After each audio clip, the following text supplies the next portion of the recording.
Hola, nos da un gran gusto tener con nosotros nuevamente la presencia del doctor Dominic Hoffman. Dominic es investigador adscrito a la Facultad de Sociología de la Universidad de Bielefeld en Alemania. En 2021 obtuvo su doctorado en la Escuela de Graduados en Historia y Sociología de Bielefeld, con un trabajo sobre derecho e impunidad en la sociedad mundial. Estudió sociología y ciencias políticas en Würzburg y Bielefeld en Alemania, así como en la Universidad de Salamanca en España. Fue Junior Fellow del Centro de Investigación Interdisciplinaria, un extraordinario centro que está a un ladito de la Universidad de Bielefeld, donde pues, se realizan un conjunto de investigaciones con los investigadores más importantes a nivel internacional. Es un centro maravilloso. Es docente también en la Universidad Leuphana de Lüneburg e investigador visitante en la Universidad Iberoamericana de la Ciudad de México. En noviembre del 2019, Dominic vino a la Universidad de Guadalajara y nos dio una extraordinaria exposición sobre impunidad. Una teoría de las expectativas y su aplicación al fenómeno de la impunidad. En octubre del 2020, ya en el Seminario Internacional de Sistemas, nos brindó una introducción al Zettelkasten de Luhmann. Es una de las conferencias, por cierto, con mayor visitantes que tenemos en el seminario. En 2021 y 2022 nos brindó 3 excelentes conferencias sobre impunidad ante desapariciones forzadas, masacres, derechos humanos, migración. Y en noviembre del 2022 nos presentó el prefacio del libro que tradujo al español, La estructura de la sociedad y la semántica, un libro clave en la obra de Luhmann y próximo a publicarse el próximo año, a principios del próximo año en español. Su investigación actual está enfocada en la teoría de sistemas y el uso de algoritmos en la medicina de precisión, que por cierto, hoy nos la presenta y tiene como tema los algoritmos y la cientificidad de la medicina. Esperamos que al concluir tengamos preguntas, comentarios y por supuesto retroalimentación de parte de estudiantes, profesores, colegas e interesados en el seminario. Con gran gusto le cedo la palabra a nuestro estimado colega y amigo Dominic Hoffman. Tienes la palabra. Pues muchas gracias, muchísimas gracias por la introducción y sobre todo también por la invitación al seminario. Siempre es un honor poder hablar aquí y presentar trabajos e investigaciones que hago en el marco del seminario que, según veo, ya se ha establecido como una institución eminente y es muy importante que exista. Bueno, mi ponencia de hoy va a ser sobre un tema que estoy investigando en el marco de un proyecto de investigación.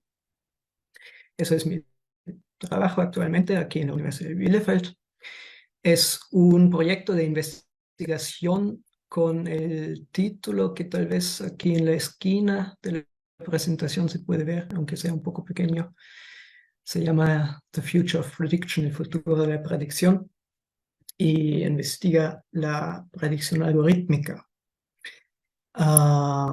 En particular en 3 ambientes sociales, en 3 ámbitos de la sociedad.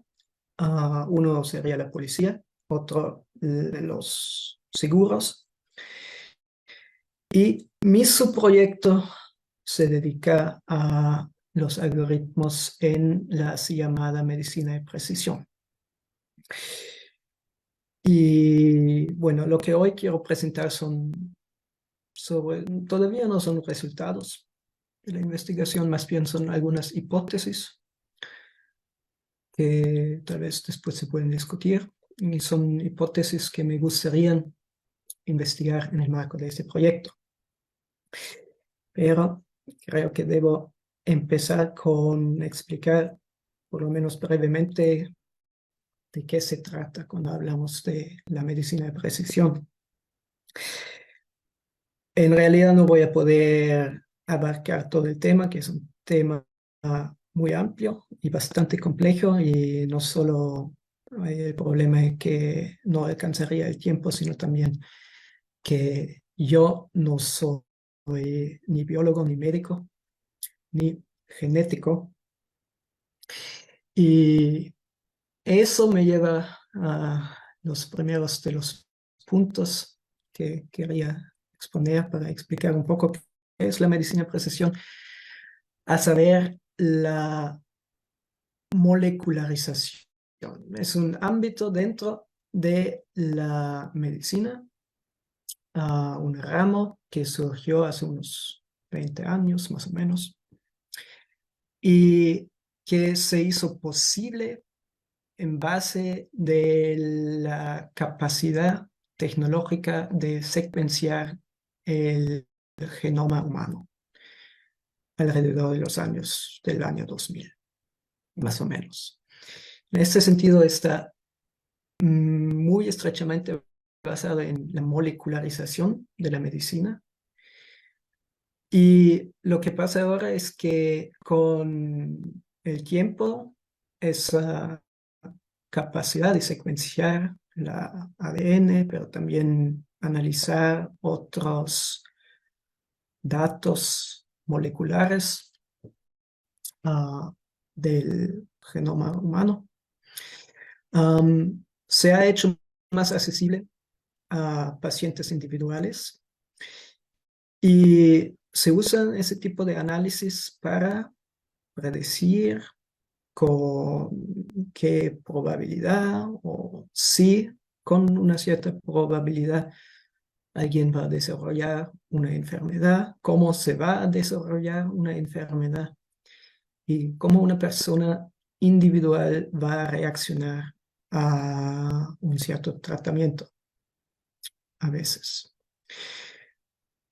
Y eso se hace aplicando algoritmos de un tipo novedoso de aprendizaje de máquinas, sobre todo, aplicarlos para comparar el genoma individual con, con los datos de muchas otras personas.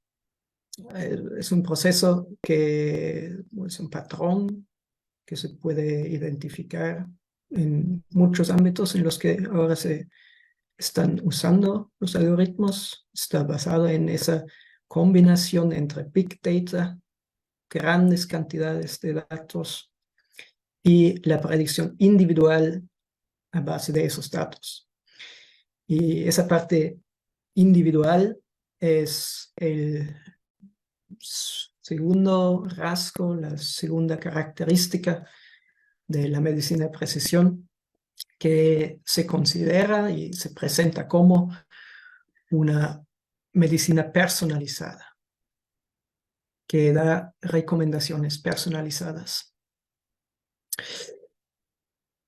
Y bueno, creo que de eso se puede ver bastante bien cuál es el papel de los algoritmos, pero tal vez no tan fácilmente cuál es el papel de la predicción, que, como hemos visto, también está en el título de nuestro proyecto de investigación.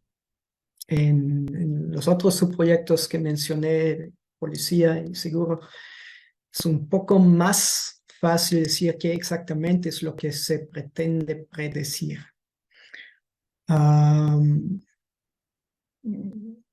Crímenes que se van a cometer, o accidentes, por ejemplo, que se van a tener en el caso de seguros de autos, como para poner unos ejemplos. En el caso de la predicción a base de datos genéticos, algo que supongo que está bastante presente en la imaginación pública, sería los tests genéticos. Esa idea de que cuando nacimos, o tal vez ya antes de que nacimos, se hace un test genético y de eso se infiere nuestra predisposición para ciertas enfermedades. Y eso fue un tema muy en el centro del debate cuando se llevó a cabo la genetización de la biología, sobre todo. Y eso sigue existiendo y tiene cierta importancia, pero no está en el centro de la medicina de precisión. En el centro de la medicina de precisión se ha transitado a otros casos, más bien a casos de pacientes que sin duda están enfermos.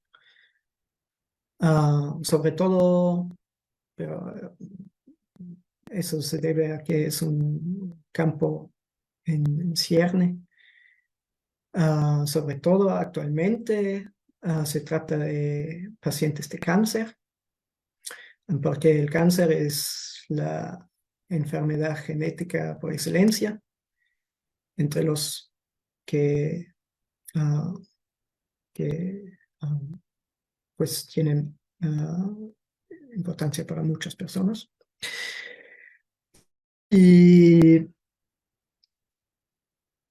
lo que hace la medicina de precisión es para esas personas que se consideran enfermos y que en la mayoría de los casos tienen enfermedades muy graves, buscar asociaciones entre biomarkers, son marcadores genéticos, moleculares, biológicos, puede ser la expresión de ciertas proteínas en muchos casos, pero en teoría puede ser cualquier cosa, que de cierta manera sustituyen lo que tradicionalmente en la medicina han sido síntomas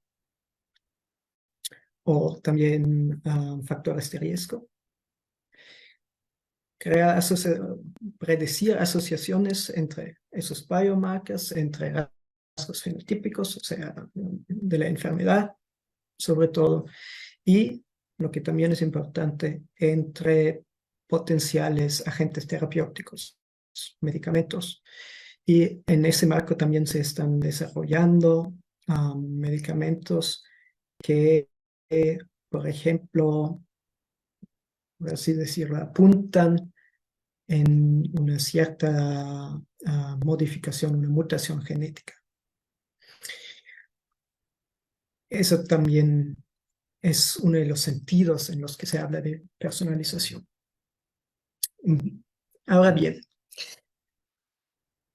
al investigar todo eso, una de las preguntas que se puede hacer y que yo me he hecho es, en el marco de la medicina de precisión, ¿qué investigar sociológicamente? Realmente sociológicamente,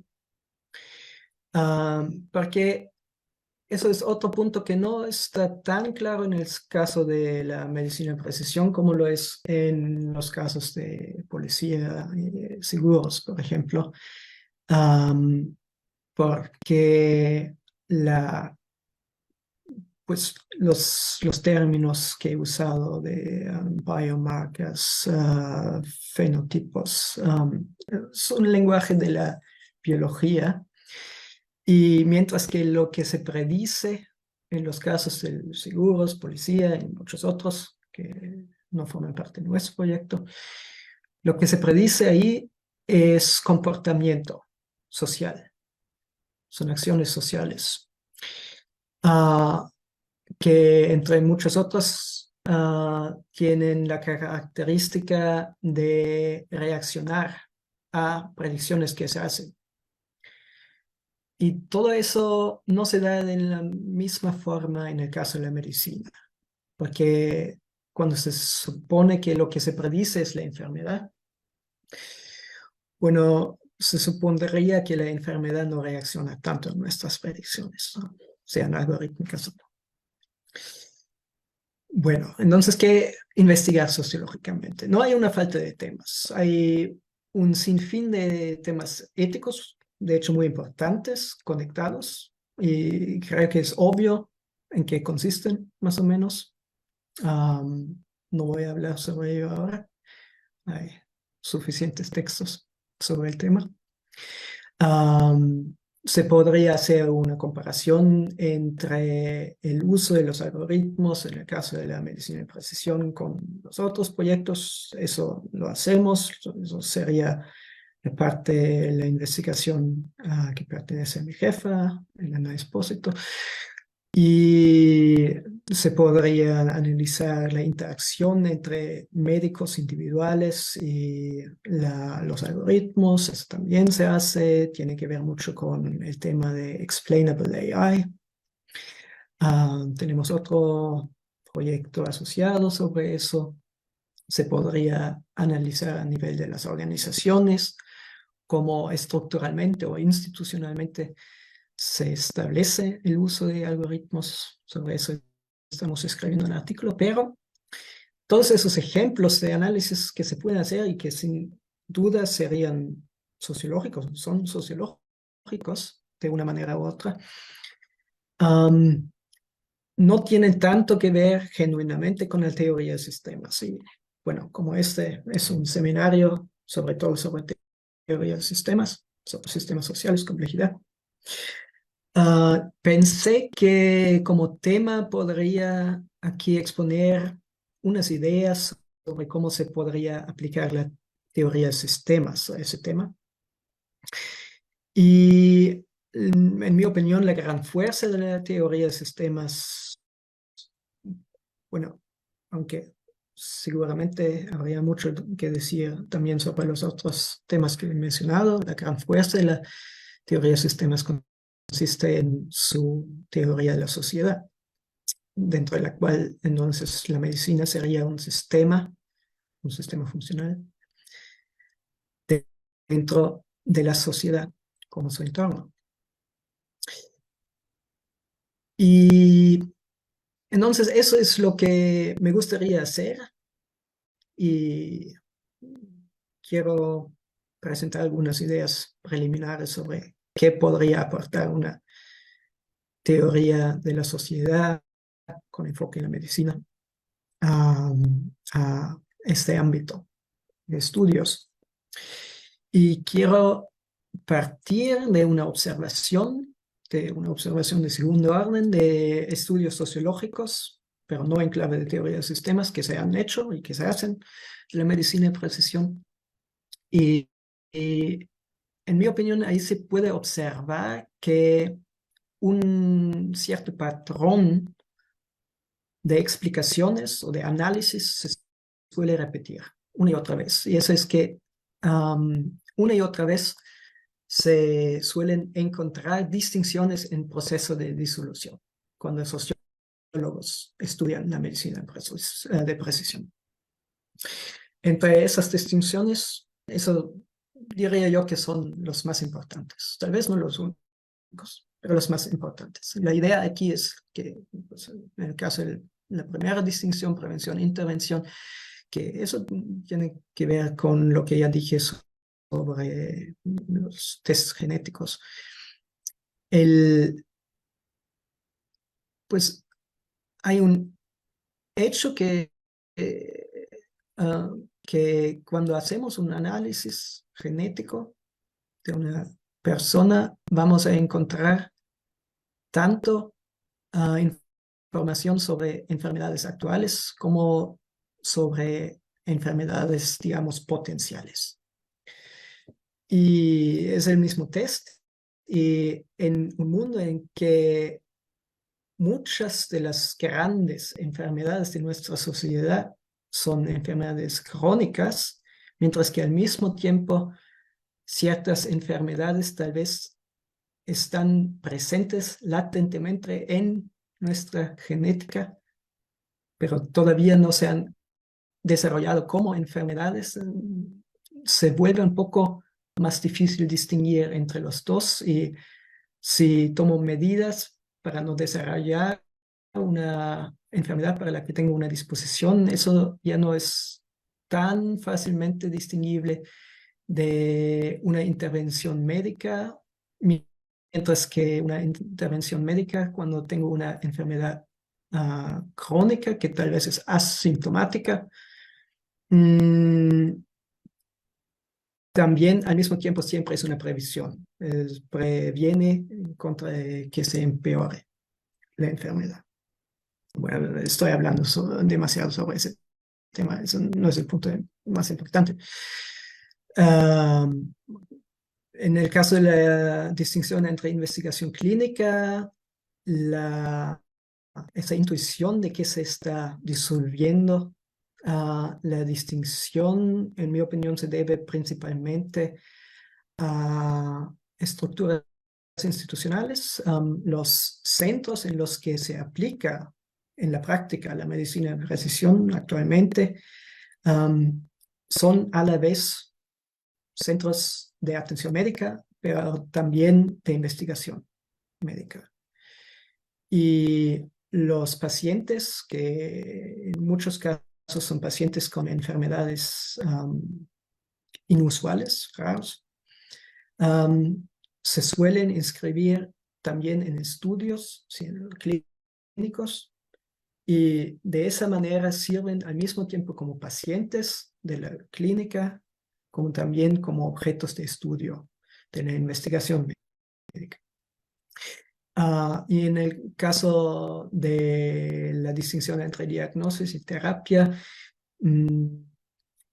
pues el punto de la disolución se refiere principalmente al hecho de que un diagnóstico siempre es un tipo de clasificación, tipificación. Se trata en ese caso de ese tipo de enfermedad. Y luego se selecciona una terapia, un tipo de terapia. Mientras que cuando los datos en los que basamos el análisis médico son genéticos, a veces se puede saltar o poner en una relación mucho más directa esa relación. Porque, por ejemplo, si analizamos el problema en términos de una mutación genética, entonces ya no es necesaria esa tipificación. Bueno, tengo que mencionar que estoy hablando en términos simplificados aquí, pero como es una presentación sociológica, no médica, espero que sea permitido. Bueno, hay muchas cosas más que se podrían decir sobre esas distinciones y prometo que voy a volver sobre ello. Pero como también prometí decir algo que la teoría de sistemas, desde mi punto de vista, puede aportar al tema, debo primero hablar un poco sobre teoría de sistemas. Y en ese contexto me pareció que esa ocasión, hablar aquí en el seminario, es buena para hacer un pequeño resumen, una muy pequeña presentación sobre lo que la teoría de sistemas tiene que decir sobre el sistema funcional de la medicina, porque es un tema que no ha recibido mucha atención, por lo menos esa es mi impresión. No ha recibido mucha atención porque no hay mucho. Luhmann no ha escrito mucho sobre la medicina, pero sí ha escrito algo. Más precisamente ha escrito 3 artículos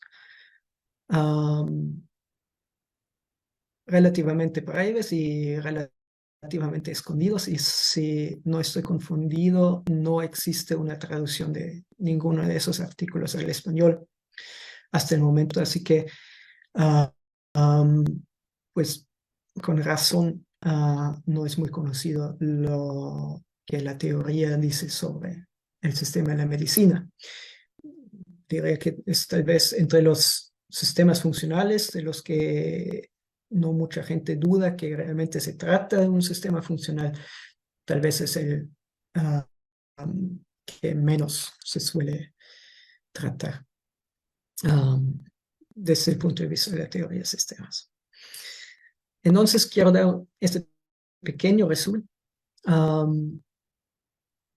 Y también aquí solo puedo abarcar los fundamentos y quiero enfocarme en 2 puntos en los que, según Luhmann, el sistema funcional de la medicina se distingue de todos los demás sistemas funcionales, que son características solo de la medicina. El primero de esos puntos sería el de la inversión de los valores de su código binario. El código de la medicina es el código enfermo-sano. Y la particularidad consiste en el hecho de que el valor de preferencia, en este caso, no es el valor positivo. Esos son los términos que usa Luhmann. Valor positivo, por supuesto, no en el sentido normativo, sino en el sentido de que es el valor que se usa.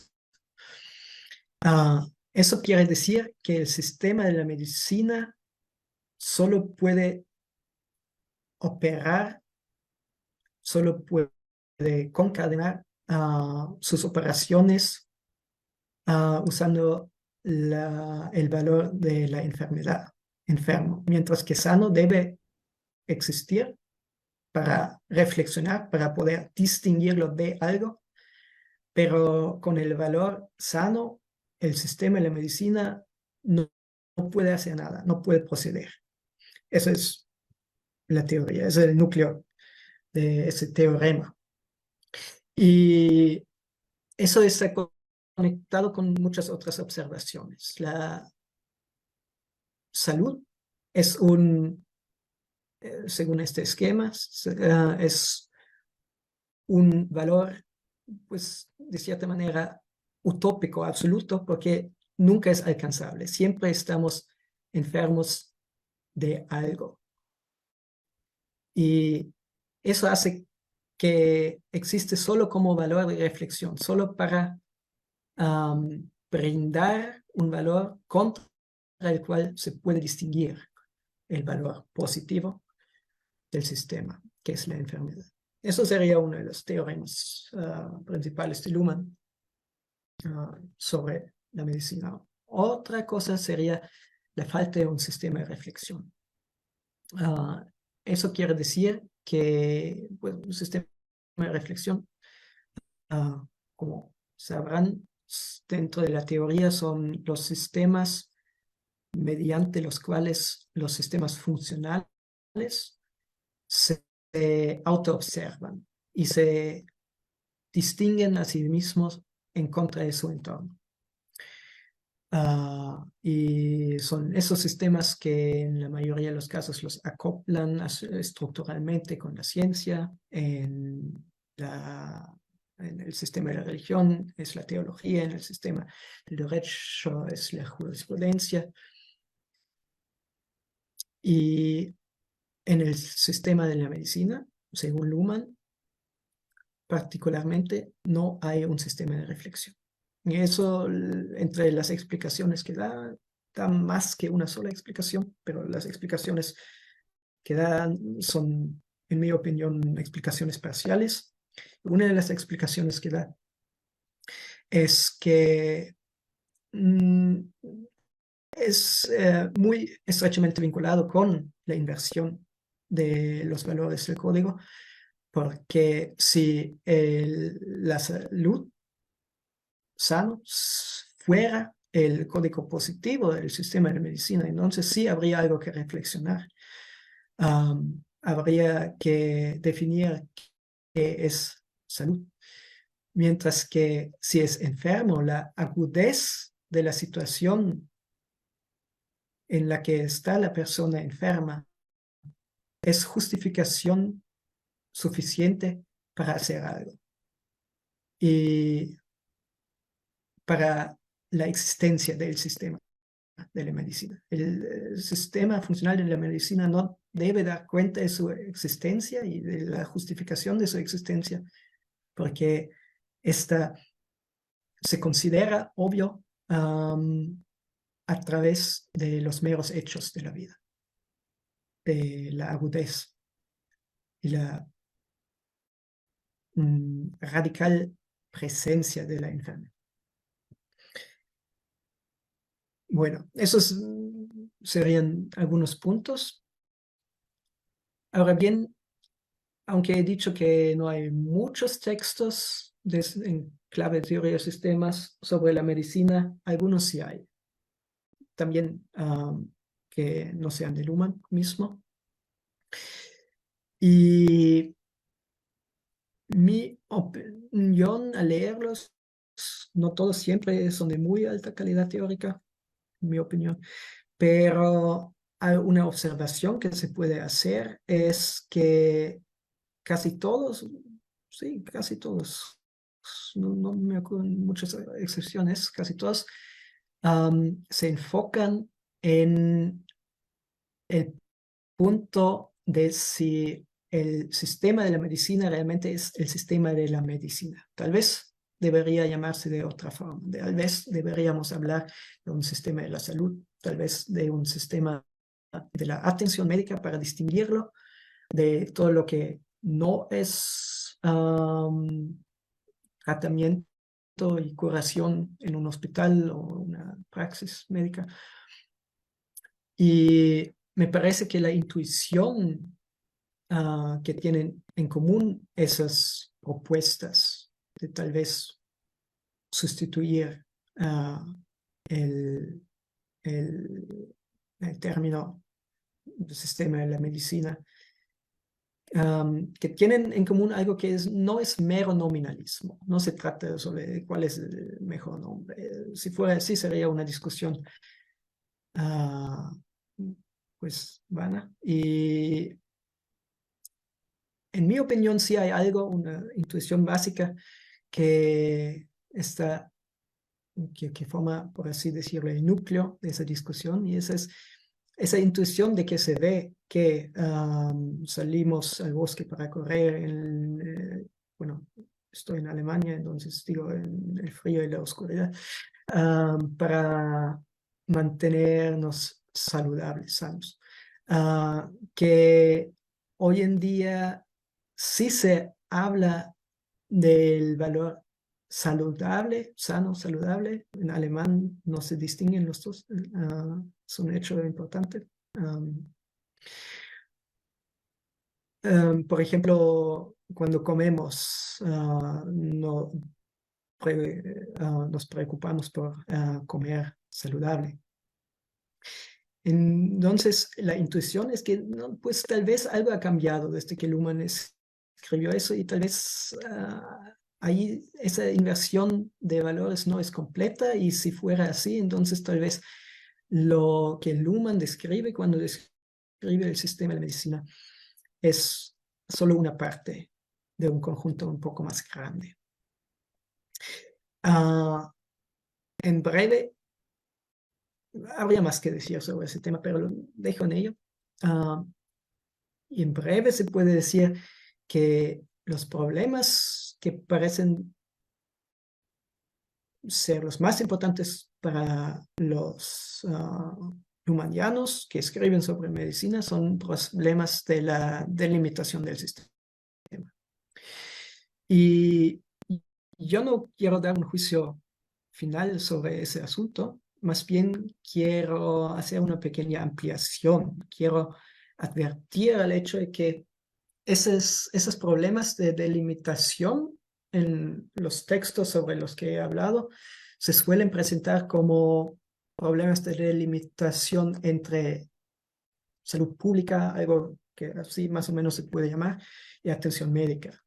Mientras que, en mi opinión, hay esos problemas de delimitación son características del sistema de la medicina, de cierta manera, y abarcan otros ámbitos más. Entre esos otros ámbitos está la farmacia, lo farmacéutico, que en mi opinión es bastante obvio que no simplemente se trata de productos económicos y acoplamientos estructurales con la economía, por ejemplo, porque yo, por ejemplo, no podría vender un medicamento que yo haya inventado y ningún médico podría simplemente prescribirlo. Y no importa lo que diga el mercado libre sobre el asunto. Y otro ámbito que también es un poco difícil delimitar específicamente del sistema de la medicina es la ciencia.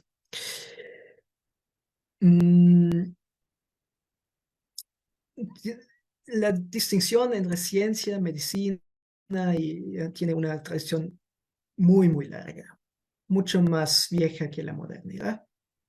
Y durante mucho tiempo se ha llevado por lo menos en el mundo occidental, en términos de la distinción entre arte y ciencia, ars techne y episteme. Y pues médicos que yo conozco, sobre todo profesores de medicina, sin duda se considerarían a sí mismos como científicos. Y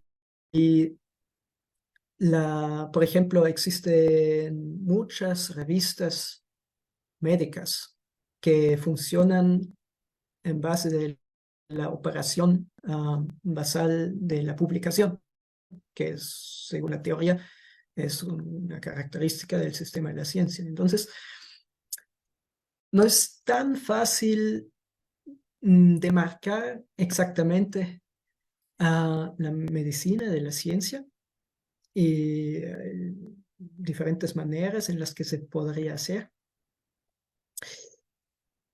Pero eso es un problema solo para la teoría del sistema, porque se basa en el teorema de la diferenciación funcional. Para la medicina misma eso no es un problema, obviamente. Puede ser las dos cosas, ciencia y medicina. Solo dentro de la estructura de la teoría de sistemas no lo puede ser. Entonces, en el resto de la presentación, lo que quisiera hacer es intentar convertir ese problema teórico en una solución para problemas que están más allá de la teoría de sistemas. Y voy a hacer ese intento en pues, 3 pasos. Voy a hablar sobre la relación entre medicina y ciencia a través de una comparación, una separación en 3 etapas y la advertencia a 2 externalizaciones. Y empiezo con la comparación, que es la comparación entre el sistema de la medicina y bueno, no el sistema, porque voy a hablar sobre la premodernidad, entre la medicina y el derecho. Tal vez a primera vista puede parecer un poco sorprendente esa justaposición, pero por lo menos no sería sorprendente para antropólogos. Ellos ya desde mucho tiempo saben y escriben, nos dicen que pues la distinción entre criminalidad y enfermedad, por ejemplo, en sociedades segmentarias, a veces es muy precaria o casi no existente. Muchas veces un castigo, una acción punitiva, no se distingue en ese contexto social de una herramienta médica, una curación. Por eso, por ejemplo, el término fármaco hasta en los tiempos de Platón se puede usar para, como metáfora por la pena criminal, el castigo. O, bueno, hay muchos ejemplos de casos en los que las metáforas de la criminalidad y la enfermedad, las metáforas que se usan para describir la criminalidad y la enfermedad son muy parecidas, o son las mismas. Y así que parece, solo para dar un ejemplo más para aclarar el punto, la palabra griega de la causa, que puede ser la causa en un sentido filosófico, pero también la causa de la enfermedad, etia, originalmente es la palabra que se usa para la culpa. Entonces parece haber una diferenciación gradual entre lo que se considera el ámbito del derecho y el ámbito de la medicina. Y, por ejemplo, también los roles para tratar casos de criminalidad y casos de rupturas, violaciones del derecho y casos de enfermedad en sociedades segmentarias muchas veces se desempeñan por las mismas personas. Es un solo rol. Bueno, no solo los antropólogos saben eso, sino también lo sabían los estructural funcionalistas. La escuela vinculada al nombre de Parsons. Y ellos son los que introdujeron el tema de la medicina a la sociología. Parsons mismo estaba muy interesado en la medicina y escribió el famoso capítulo en su libro sobre el social system, sobre la medicina. Y los términos en los que esa escuela de pensamiento solía analizar la medicina y sobre todo la enfermedad fue mucho en términos de teoría de roles y en términos de sociología de la desviación, porque tanto la criminalidad como la enfermedad son ejemplos de comportamientos no conformes a las expectativas sociales.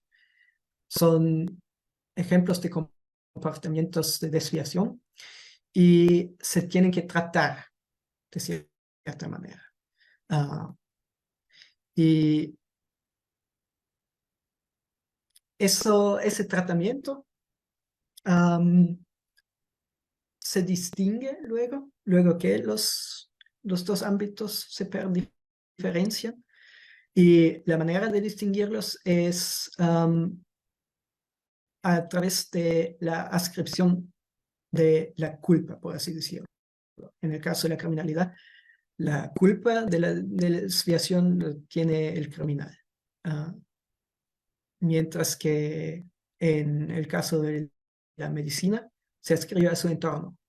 Y es importante recordar que también su cuerpo, el sistema físico, que es su cuerpo, forma parte del entorno. Entonces, la diferencia está en la ascripción de la responsabilidad. Y de esa diferencia surge una serie larga de diferencias de tratamiento. Y bueno, cuando se percibe, y me parece que esa teoría es muy plausible, pero que tal vez es un poco limitada, que no lo abarca y no lo explica todo. Dentro de ese sistema de pensar, de ideas, la función de la medicina se analiza como pues la reintegración en el mundo social normal o la exclusión. Uno de los dos casos. Así que la función de la medicina es, en realidad, hacer desaparecer la desviación.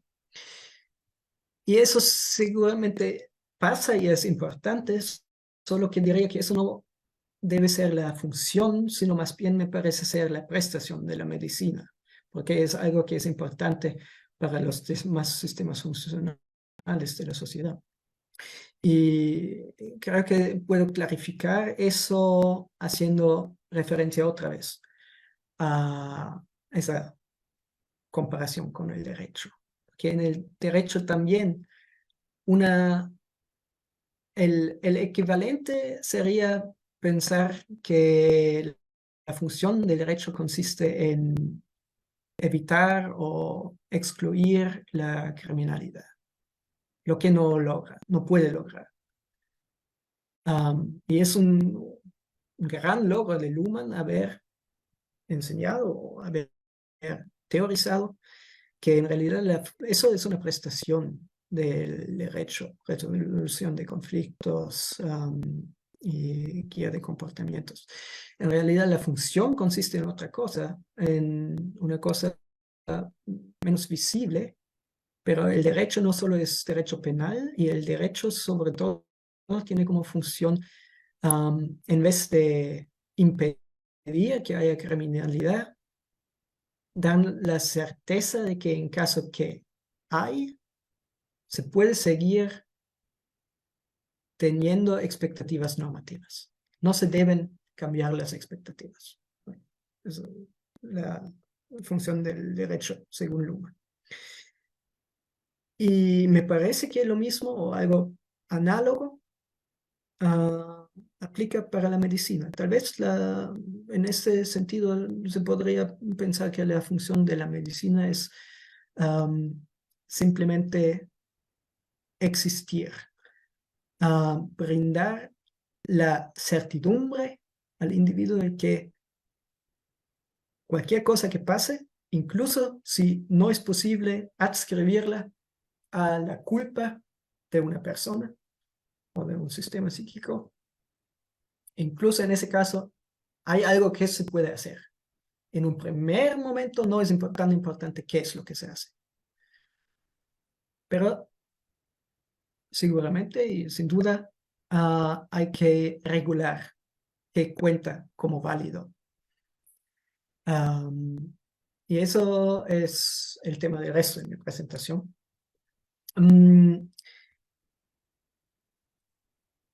Esa idea de que tal vez eso sería la función de la medicina también encajaría bien con otro desarrollo que ha tomado esa analogía entre el derecho y la medicina, que es otra comunalidad entre los dos, es que son dos de las tres facultades de las universidades medievales. La tercera sería la teología, y de los que surgieron las profesiones que se analizan en la sociología de las profesiones. Medicina, teología, jurídica. Y lo que tiene en común todas esas profesiones, varias cosas, pero entre esas varias cosas, algo que tiene en común es su procedimiento casuístico, sobre todo como profesiones. Es decir,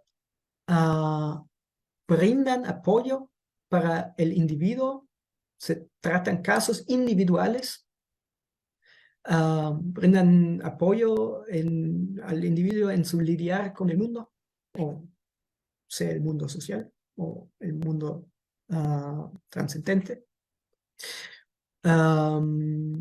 o el mundo físico, en el caso de la medicina. Y esa casuística brinda ese apoyo en términos de decisiones. Se toman decisiones y esas decisiones se toman en conformidad con ciertas reglas. deben existir reglas de cuáles principios detrás de la toma de decisiones, principios generales, son viables para la decisión individual. Y eso me lleva al punto central al que en realidad voy, que es una comparación no solo entre medicina y derecho, sino más específicamente entre la relación entre la medicina y la ciencia y el derecho y la política, porque me parece que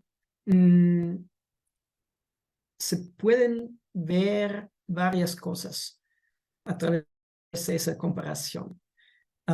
Sobre la relación entre derecho y política hay un sinfín de textos lumanianos. Luhmann mismo ha escrito casi, no sé, casi 100 textos sobre ese tema, pero no existe nada sobre la relación entre medicina y ciencia. Y creo que todas las analogías entre medicina y derecho sobre que he hablado también nos sirven para identificar características de la relación entre medicina y ciencia cuando la comparamos con la relación entre derecho y política. A nivel muy superficial, algo que tienen en común esas dos relaciones es que lo que mencioné antes, que dentro de la teoría de sistemas se considera se consideran sistemas diferenciados, lo que en otras teorías se critica o se duda, se pone en cuestión.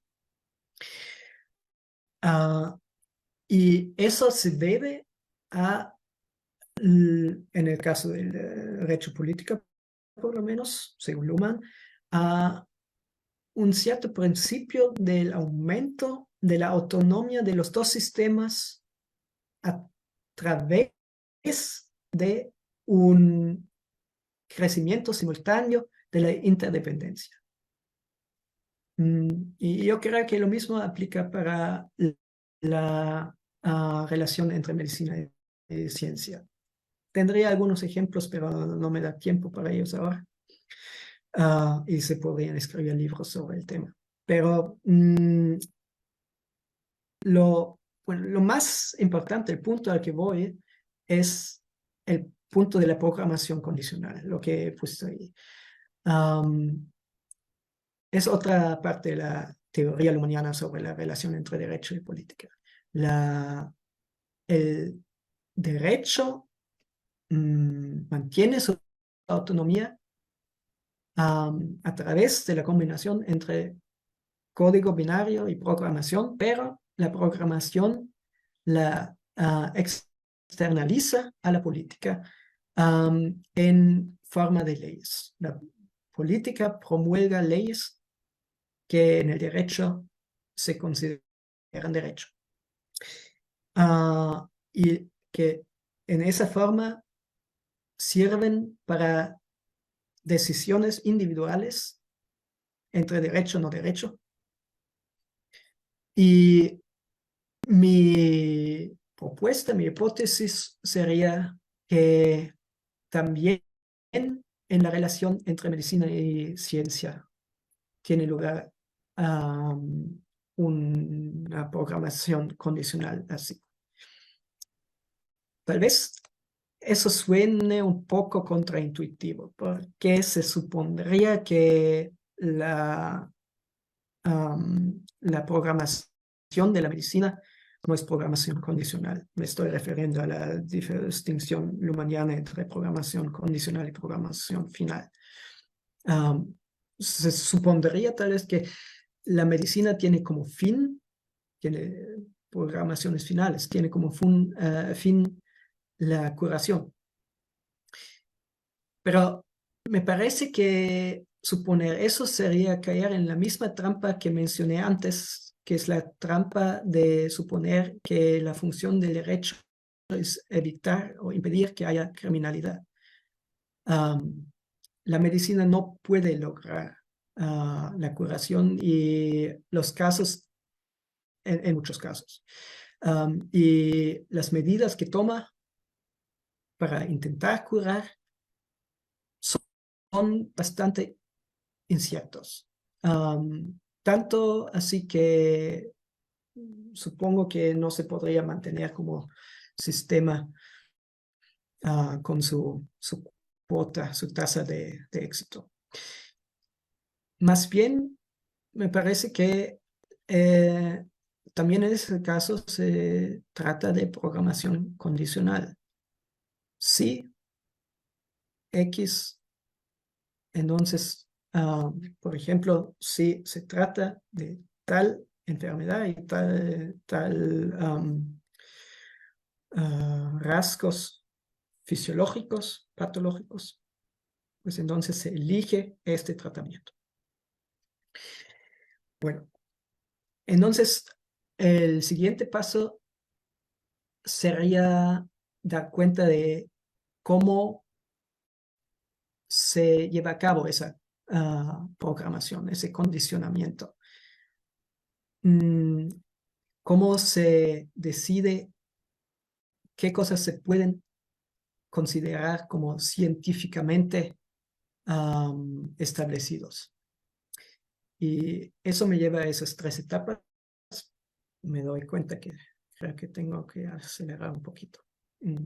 Okay. Las 3 etapas serían esos.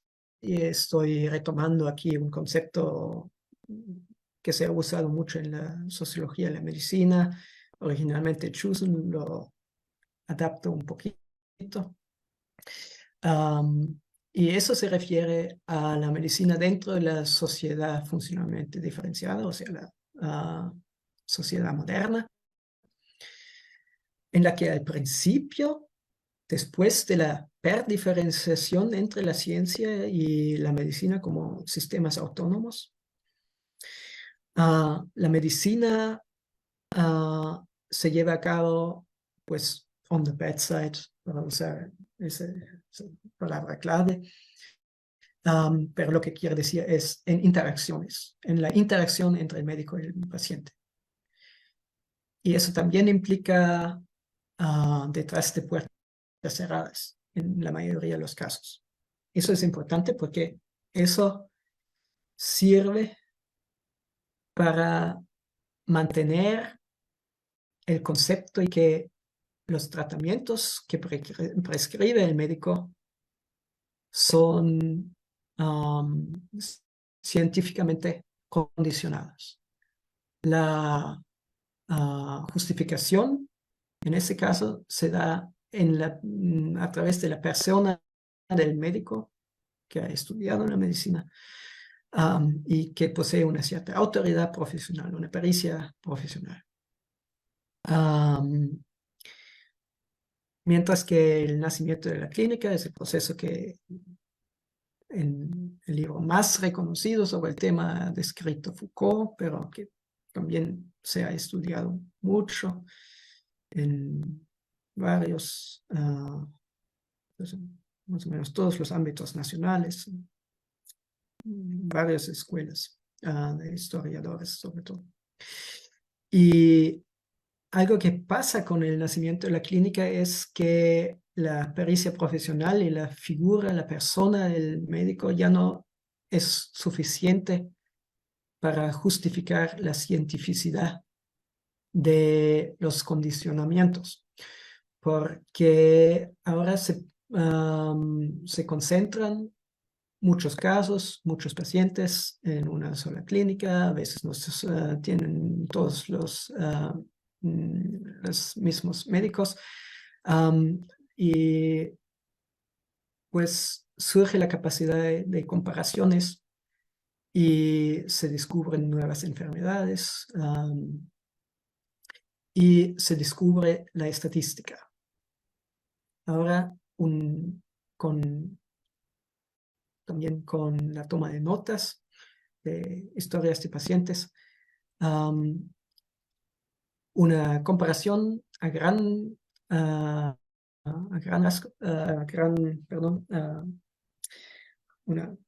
de manera muy amplia se puede llevar a cabo. Y se descubren, por ejemplo, nuevas causas de enfermedades, la bacteriología, entre ellos. Y la solución del problema de que no todas las causas que se encuentran de esa manera en un principio deben ser, pues, científicamente explicados, sino solamente son estadísticas, son correlaciones estadísticas, son probabilidades que se cuentan. La solución en un primer momento consiste en convertir la estadística misma en una ciencia. Ahora digo más sobre eso. Pero antes quería también decir unas palabras sobre la medicalización de la sociedad, así llamé ese proceso dentro del cual pasan las cosas que mencioné antes, que todos estamos enfermos en una y otra manera, sea solo por una cierta disposición genética, sea solo una enfermedad potencial. Pero hay tantas enfermedades potenciales que en realidad nadie es totalmente sano hoy en día. Y eso también quiere decir que cada acción y cada comportamiento nuestro puede interpretarse en términos del código enfermo-sano. Todo aporta. Y eso es la universalización del sistema de la medicina, que en todos los demás sistemas también se ha llevado a cabo temporalmente, históricamente, ya un poco antes. Y eso también requiere de una cientificación, porque no todo lo que hago de por sí tiene una explicación, tiene en su relación con lo médico una explicación científica, y esa explicación científica en muchos casos, no en todos, pero en muchos casos se externaliza a la genética, está en nuestros genes, disposiciones. Bueno, y esos dos términos, la estadística y la genética, lo quiero usar como representativos para los dos grandes ámbitos, los importantes ámbitos para la externalización de la cientificidad de condicionamientos en la medicina. Y en mi opinión, esos son la epidemiología y la biología.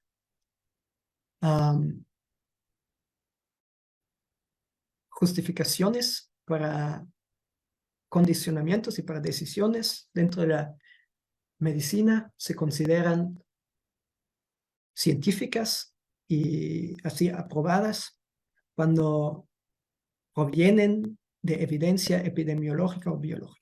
En el caso de la epidemiología, eso se crea esa evidencia sobre todo a través de randomized control trials, estudios de comparación entre grupos, entre los que un grupo tiene un cierto rasgo, otro no, o un cierto grupo recibe un tratamiento y el otro no, y luego se ven los resultados. Y se randomiza la ascripción a los dos grupos. La forma que tiene esa evidencia son correlaciones, es estadística. La forma que tiene la evidencia en la biología, la explicación científica, es en la mayoría de los casos el mecanismo. La biología suele hablar de mecanismos, que son un tipo de punto medio entre el caso particular, individual, y las leyes generales de la biología, y sirven para traducir la generalidad de las reglas científicas, porque la ciencia siempre es generalizada, mientras que el tratamiento médico, la clínica médica siempre es individualizada. Y el concepto, el mecanismo, tanto como el concepto de la correlación, los dos sirven para traducir entre esa generalidad y la individualización. En la epidemiología eso se puede mostrar muy bien por el hecho de que tienen su propia idea de qué es una causalidad. Mientras que para a estudiantes de cualquier carrera en la universidad, lo primero que se les enseña es que una correlación no es una causalidad. En la epidemiología, si ciertos prerequisitos están cumplidos, es permitido hablar de causalidad cuando en términos estadísticos solo hay una correlación. En ese sentido, durante décadas no se sabía cuál mecanismo de la biología fisiológico era responsable de que fumar causa el cáncer, pero está permitido decir que fumar causa cáncer, aunque solo se trata de una correlación. Bueno,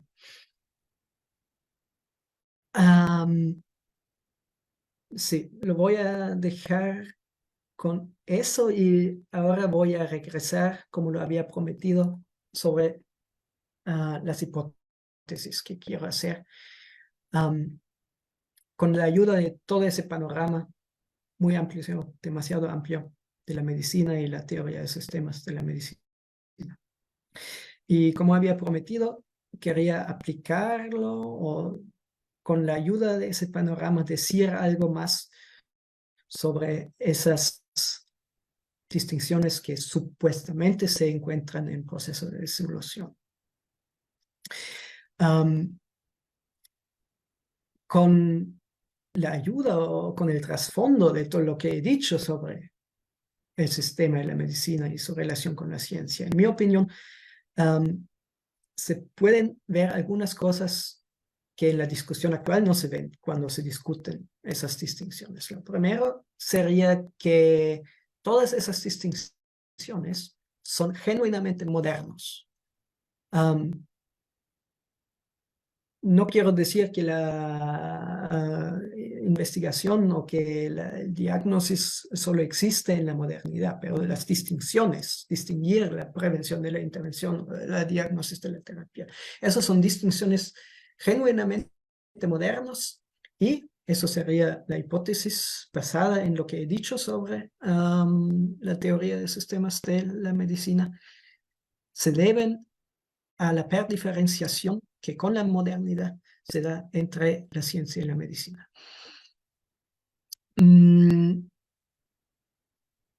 La prevención, como la prevención en términos de salud pública, surge con la política de la salud pública a principios del siglo XIX.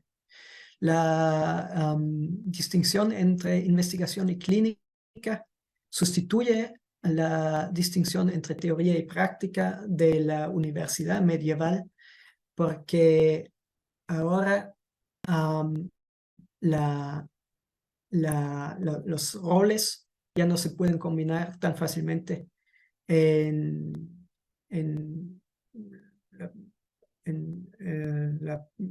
los médicos universitarios. La diagnosis, en el sentido que expuse antes, de una tipificación de enfermedades, surge con la nosología, también principios del siglo XIX, y se puede considerar una prestación para otros sistemas, porque Por ejemplo, la economía necesita un diagnóstico del sistema de la medicina para poder operar en ello, para el acoplamiento estructural. Bueno, mi punto es que todos son modernos y eso se puede ver con la ayuda de teoría de sistemas, y todas esas distinciones abarcan ese clive o esa asimetría entre lo generalizado y lo individualizado. Las medidas de prevención pueden ser generales, la intervención es específica. La investigación busca principios generales. La clínica, la aplicación individual. Y el diagnóstico, pues, intenta escribir una etiqueta general a lo que se ve. Y conectando eso con lo que había dicho sobre los mecanismos de la externalización, de la codificación, del condicionamiento de la medicina, eso me lleva a la primera hipótesis, que sería que lo que realmente está pasando en realidad no se está disolviendo la diferencia entre prevención e intervención en investigación clínica. La prevención sigue siendo prevención, la intervención sigue siendo intervención. Lo que pasa es que los mecanismos responsables para regular el acceso a la traducción entre lo general y lo individual se ponen en entredicho en el momento en el que hay otras fuentes de la cientificación, del condicionamiento de decisiones médicas. Y esas nuevas fuentes, en el caso de la medicina de precisión, eso sería la siguiente hipótesis, sobre todo son los algoritmos. Eso es el punto clave. Y también es importante mencionar que estoy hablando no de cualquier tipo de algoritmos, sino de algoritmos de aprendizaje en máquinas que ya no simplemente computan todo. Eso sería la aplicación de una modelación de un mecanismo. Tampoco son meramente estadísticos, como lo fueron los primeros aplicaciones de algoritmos digitales. No buscan meras correlaciones, buscan patrones dentro de cantidades enormes de datos. Ellos forman una recomendación individualizada. Y ahí hay otra individualización que no ha pasado por los canales establecidos de las que se puede dar una justificación en términos de cientificación. Los algoritmos en principio pueden aprender y dar recomendaciones basados en cualquier tipo de datos. No deben ser genéticos esos datos. Tal vez un algoritmo encontraría una correlación o una asociación, haría una predicción de que tengo cierto riesgo de una enfermedad por la frecuencia en la que compro pan. No sé, cualquier cosa. Entonces, mi siguiente hipótesis sería que lo que se está rompiendo y lo que está en cuestión actualmente con la medicina de precisión es cómo ese tipo de evidencia, las recomendaciones que hacen algoritmos, sean recomendaciones de la selección de un cierto tratamiento para un paciente, una paciente, sea una cifra sobre la probabilidad con la que va a desarrollar un cáncer de mama, o sea, la propuesta que hace para un nuevo medicamento que apunta a la modificación genética.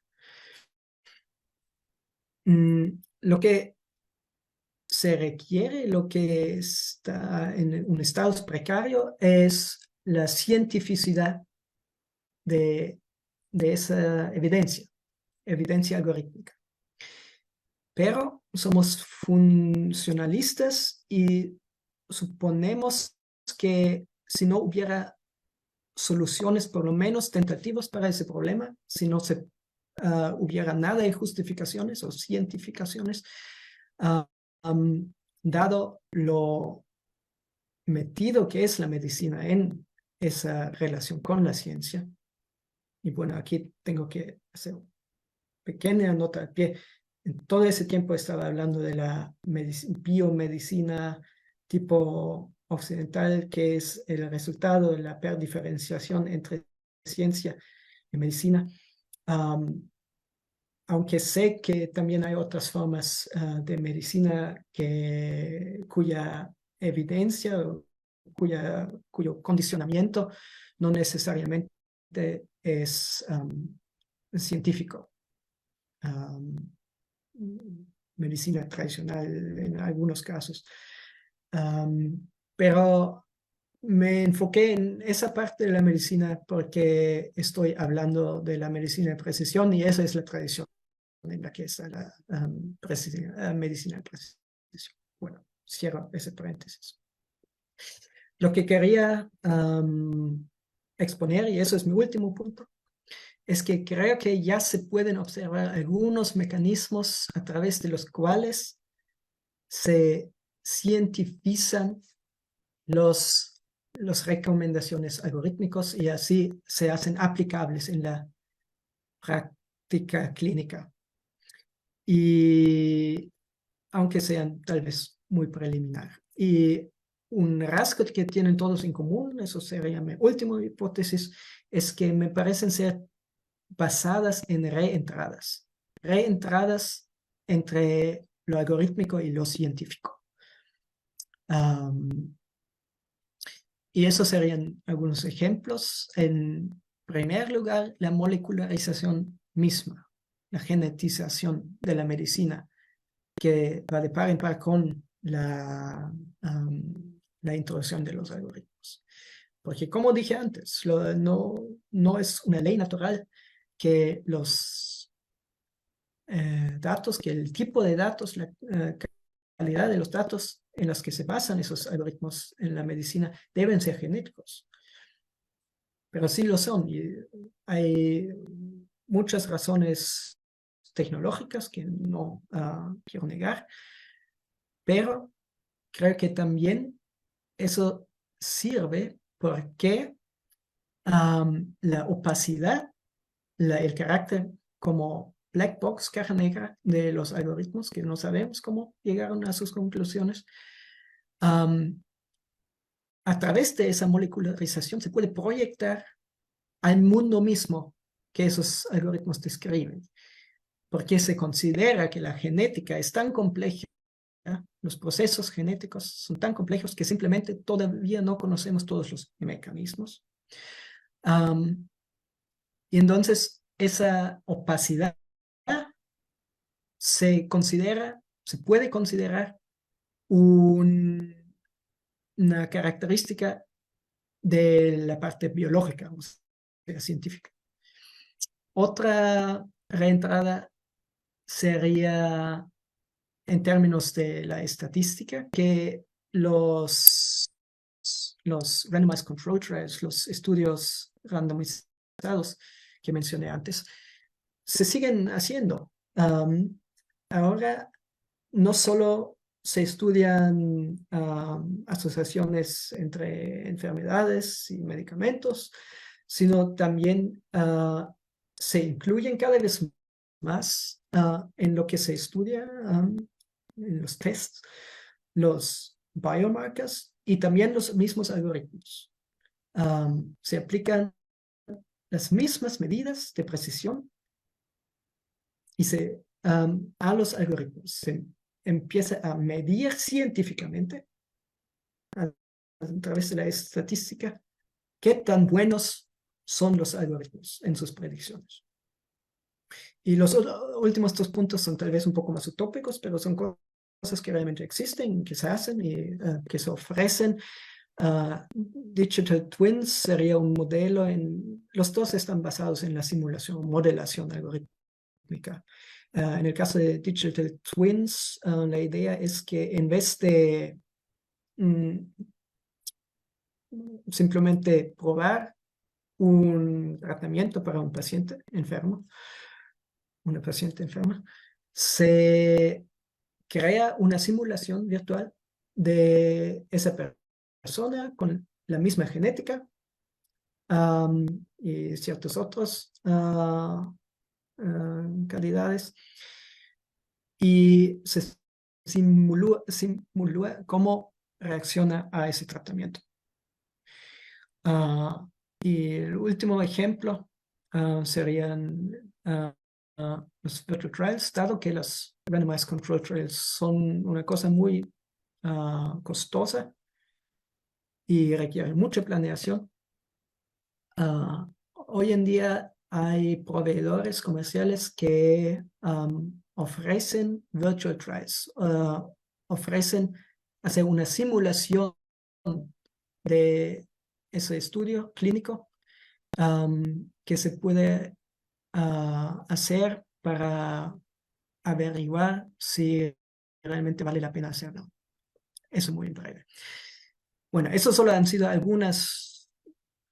Bueno, esa tabla no quiere decir que esas son las soluciones que hay, que va a haber. Seguramente, como es un campo muy dinámico, habrá muchos desarrollos futuros sobre los que todavía no puedo decir nada, porque el futuro no se puede predecir, ni siquiera por los algoritmos.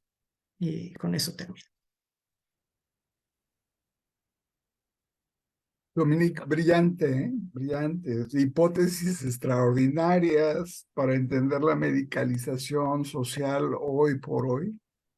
Y sobre todo, una respuesta contundente a qué hace un sociólogo en la medicina de precisión, ¿no? ¿Qué hace un sociólogo con esas distinciones, con esas hipótesis, con estos planteamientos que me parecen, insisto, brillantes, bien planteados y reconociendo esta capacidad no adivinatoria de la sociología, ¿no?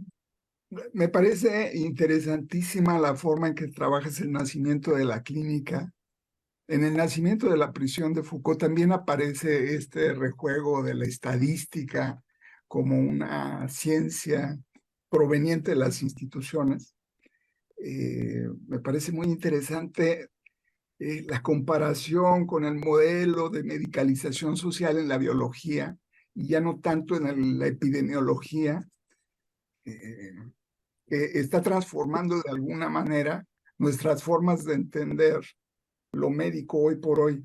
Y en ese sentido te quería preguntar si la medicina de precisión forma parte de las instituciones de salud pública de Alemania. Es decir, si el Estado puede subvencionar o pagar la medicina de precisión de un ciudadano. Sí. ¿Sí? Solo un muy pequeño comentario sobre la comparación entre el nacimiento de la prisión y de la clínica, porque eso me parece ser otro de los muchos ejemplos posibles que no hemos mencionado de esa analogía entre el derecho y la medicina. Pero bueno, eso solo como nota al pie. Sí, la pregunta sobre la institucionalización de la medicina de precisión. Sí, no sé nada sobre el caso de México, la verdad. Supongo que en términos de investigación, sí existe medicina de precisión. También ahí habrá universidades y habrá centros de bioinformática que desarrollan aplicaciones. La parte más complicada es la parte de la clínica. ahí no sé cómo están las cosas, por ejemplo, en México, en Alemania sí, lo sé porque eso es lo que hemos estado investigando ese tiempo.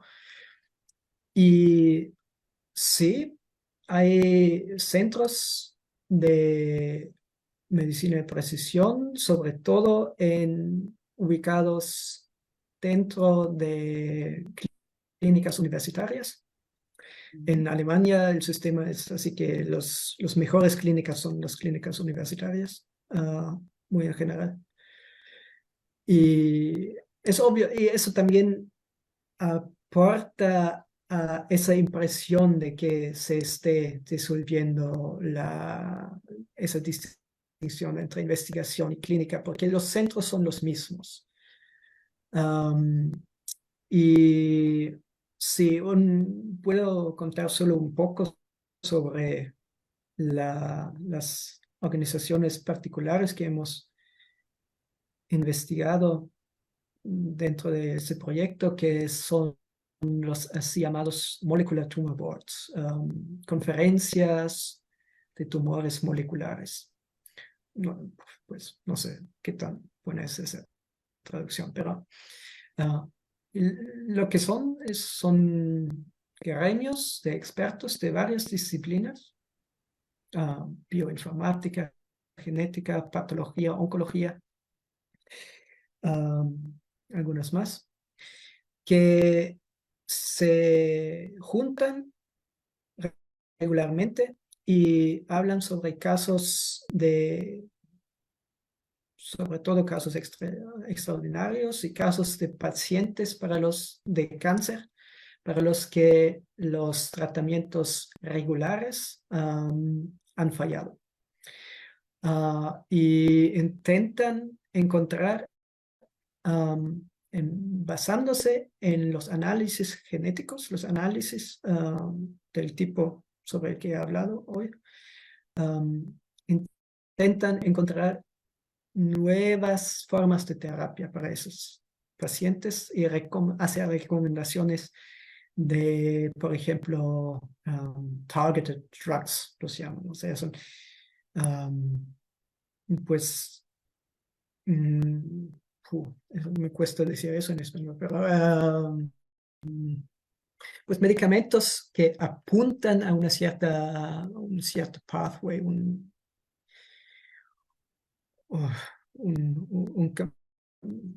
camino celular, no sé cómo decirlo. Sí, eso es un ejemplo, el ejemplo más concreto de la aplicación práctica clínica de esas cosas que nosotros hemos visto hasta ahora. Y parece que tiene mucho éxito. Están surgiendo en todo el mundo y se están ampliando mucho los programas para esas cosas. Y poco a poco se está ampliando también el ámbito de su aplicación de solo oncología a otras enfermedades, por ejemplo, diabetes.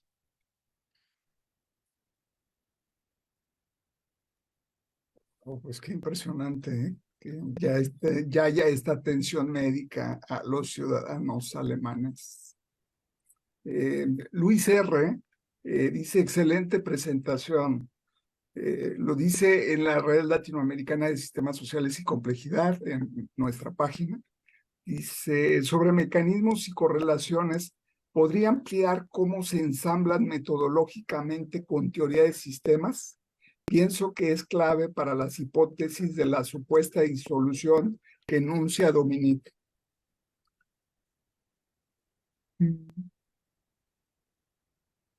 Sí. Pues eh, ojalá haya entendido bien la pregunta. Pero si la he entendido bien, entonces va un poco hacia esa relación entre lo general y lo específico que he mencionado, que de cierta manera los dos mecanismos, los dos patrones o conceptos sirven para traducir algo generalizado a aplicaciones individuales, o a la inversa. Y en el caso de los, pues puse correlación, pero en realidad me refiero a randomized control trials, esos trials, estudios clínicos, en los que la parte importante, bueno, hay varias partes importantes, pero una parte importante es la randomización. Por eso se llaman randomized control trials. Y eso, es decir, se adscriben de manera randomizada las personas a un grupo de control o a un grupo de tratamiento. Y esa randomización es importante y es necesaria porque todos los casos son individuales y se está pretendiendo encontrar una explicación general sobre algo que es un conjunto de casos individuales.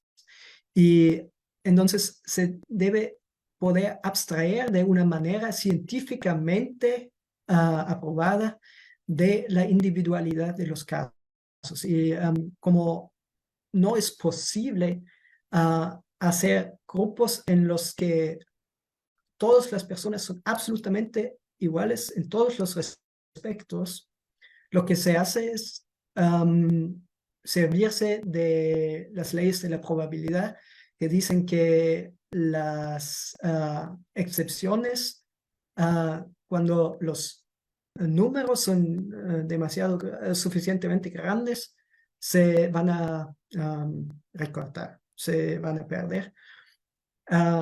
Y por eso la randomización. La randomización es sustituto por la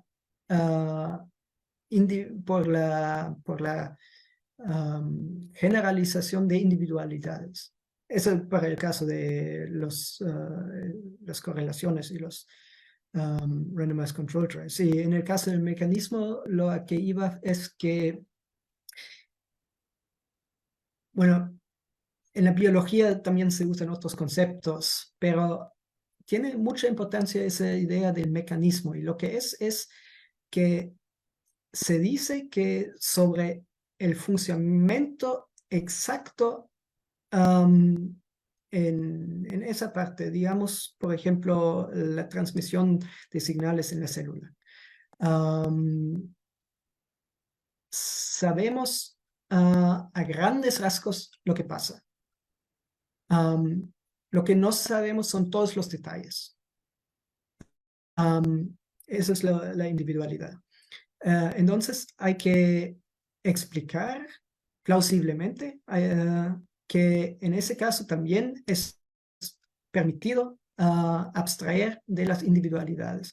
Y se hace a través de ese concepto de mecanismo diciendo que lo que los mecanismos, los procesos que conocemos, los principios que conocemos, son tanto más importantes que las varianzas individuales, que eso se pueden dejar fuera. O sea, no sé si es donde iba la pregunta, pero será mi intento de una explicación.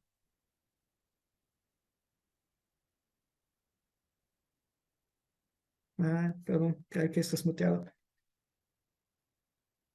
Te decía, Luis Rodríguez, nuestro estimado doctor, te manda desde San Cristóbal de las Casas un saludo fraternal.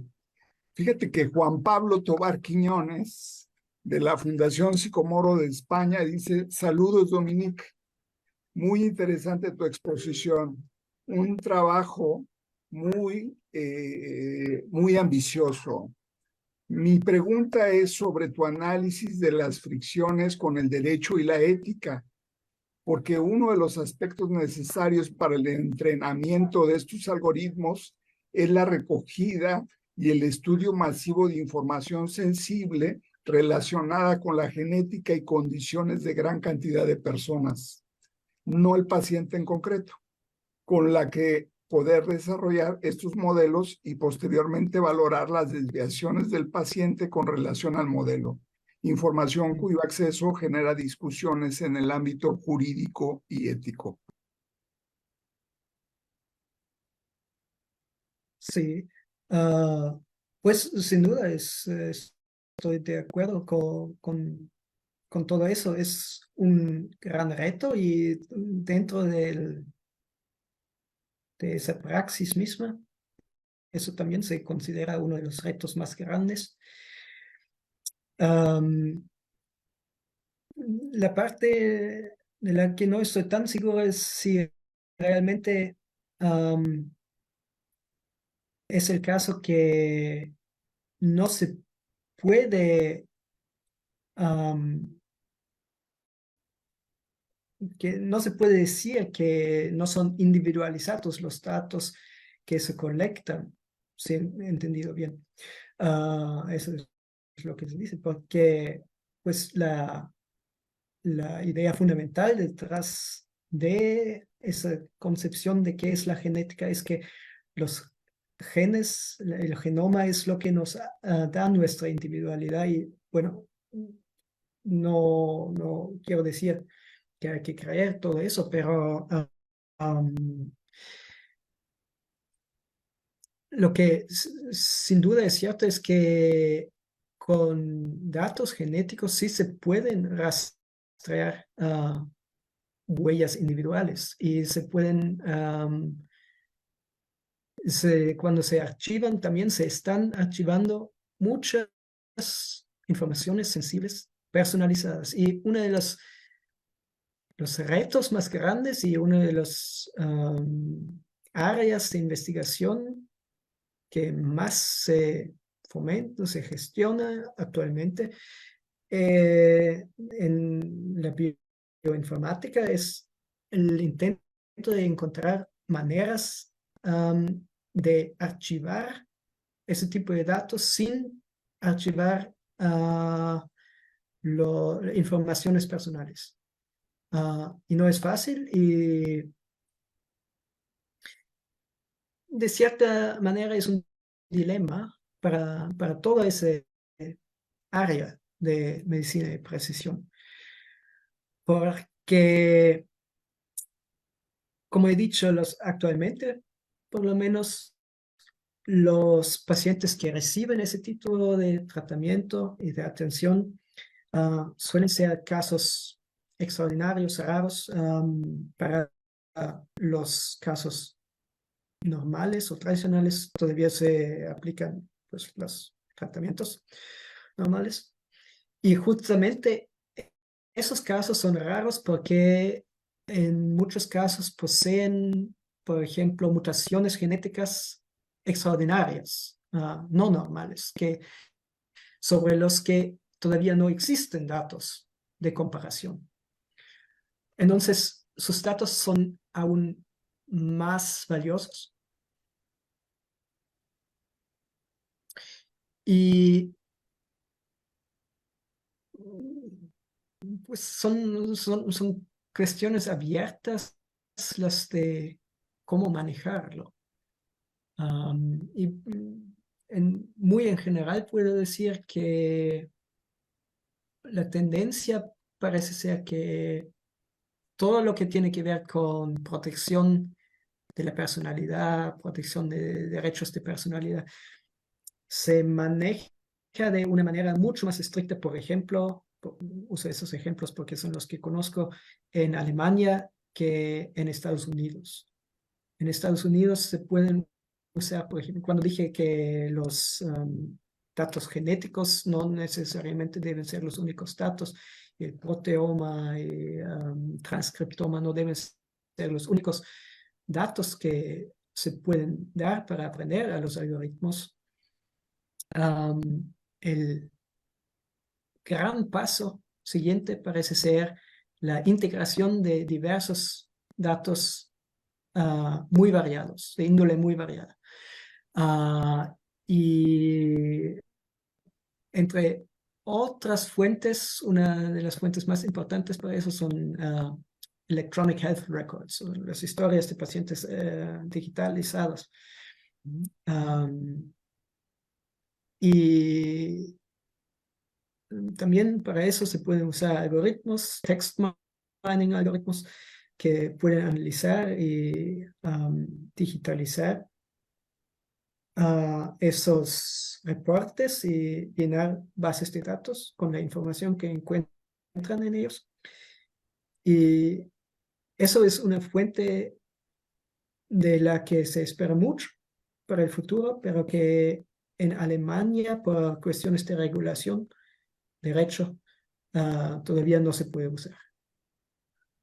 Solo estoy dando ejemplos, pero sí. Claro. Pues, Dominique, estaría encantado de invitarte el próximo año para que nos platiques desde la perspectiva sociológica que estás realizando en este laboratorio de algoritmos e inteligencia artificial de la Universidad de Bielefeld, para ver qué está pasando en términos de cómo se ve la seguridad pública, policíaca, y la cuestión de las aseguradoras, es decir, qué cambios, qué innovaciones, qué forma de evolución están viendo en estos ámbitos. Bueno, te estoy diciendo para el próximo año. Con mucho gusto. Bueno, queda mucho para la reflexión después de esta brillante y clarificadora exposición de Dominique, así como las preguntas y comentarios que se han hecho. Y con estas apreciadas distinciones, hipótesis, el Seminario Internacional de Sistemas Sociales, Redes y Complejidad agradece a nuestro estimado doctor Dominique Hoffmann por su participación. Dominique, muchas gracias. Muchas gracias a ustedes. Felicitaciones.